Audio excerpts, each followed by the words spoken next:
জনগণের কাছে দেওয়া আমাদের অঙ্গীকারগুলো এই মুহূর্তে আপনাদের সামনে আমি পুনরায় বিস্তারিতভাবে তুলে ধরতে চাই না।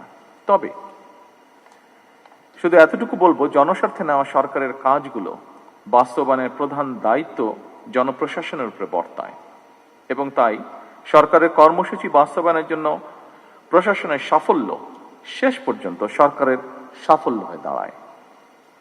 এ কারণেই আমি বলি, জনপ্রশাসনের কর্মকর্তাগণ, বিশেষ করে বিভাগীয় কমিশনার এবং জেলা প্রশাসকগণ হচ্ছেন মাঠ পর্যায়ে সরকারের প্রশাসনিক অ্যাম্বাসাডর।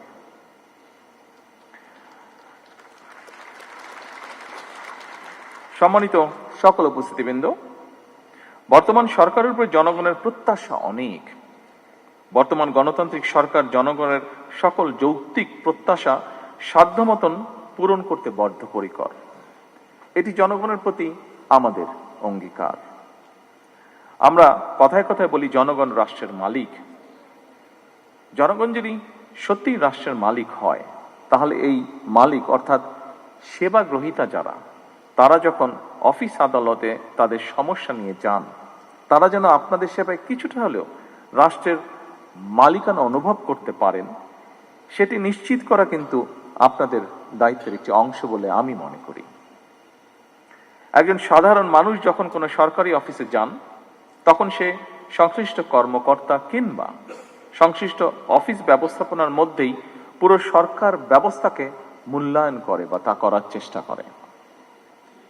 ধরা যাক, একজন সাধারণ নাগরিক কিংবা একজন দিনমজুর তিনি যখন জন্ম নিবন্ধন সনদ সংশোধন করার জন্য আপনাদের অফিসে যান, তিনি হয়তো জানেনই না কোন টেবিলে যেতে হবে, কোন কর্মকর্তাকে কিভাবে অ্যাপ্রোচ করতে হবে। এমন পরিস্থিতিতে সেবাগ্রহীতা যদি সংশ্লিষ্ট কর্মকর্তার আন্তরিক ব্যবহার পান, তাহলে এটি রাষ্ট্র এবং সরকারের প্রতি জনগণের আস্থা এবং বিশ্বাসকেই বৃদ্ধি করে। আর যদি হয়রানির শিকার হন, তাহলে তিনি শুধু একটি সেবা থেকে বঞ্চিত হন না, বরং একই সাথে রাষ্ট্র এবং সরকারের প্রতি তার শ্রদ্ধা এবং বিশ্বাস নষ্ট হয়।